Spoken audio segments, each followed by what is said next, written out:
প্রিয় ভিউয়ার্স, দেখতে পাচ্ছেন আজকে বিকেলের নাস্তায় আম্মু এখানে পিঠা বানিয়েছে। একটা হচ্ছে তেলের পিঠা আর একটা হচ্ছে পুলি পিঠা। তো আম্মু ৬টা করে বানিয়েছিল। এটা হচ্ছে নারকেলের পুলি পিঠা আর এটা হচ্ছে তেলের পিঠা। যেহেতু আম্মুর পছন্দ এবং আমরা আসলে পিঠা তেমন একটা খাই না, তাই আম্মু অল্প করে বানিয়েছিল। এবং দেখতে পাচ্ছেন বিকেলের নাস্তায় কিন্তু এগুলো কি খেতে খুবই দারুণ লাগে।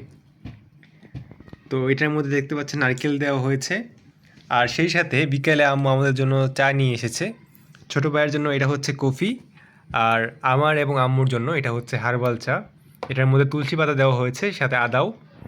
এগুলো খেলে আপনার সর্দি কাশি যেমন ভালো হবে, তেমন শরীরের জন্য উপকার। আর দুধ চাটা খেলে আপনার চায়ের যে উপকারিতা আছে তা কমে যায়। তো এই জন্য যতটুকু সম্ভব এভাবে আদার চা অথবা হার্বাল চা খাওয়ার চেষ্টা করবেন। তো ভিউয়ার্স, আজকে এই ছিল আমাদের বিকেলের আয়োজন। আর চায়ের সাথে অবশ্যই বিস্কুট আছে। একটা হচ্ছে পাইনাপেল বিস্কুট আর এটা হচ্ছে এলাচি বিস্কুট, যেটা আমার পছন্দের। তো আজকে এই পর্যন্তই। আমরা এখন ইনশাল্লাহ বিকালের নাস্তাটা করব। তো সকলে ভালো থাকবেন, অবশ্যই কমেন্ট করে জানাবেন বিকালের এই নাস্তাটা কেমন লাগলো আপনাদের কাছে।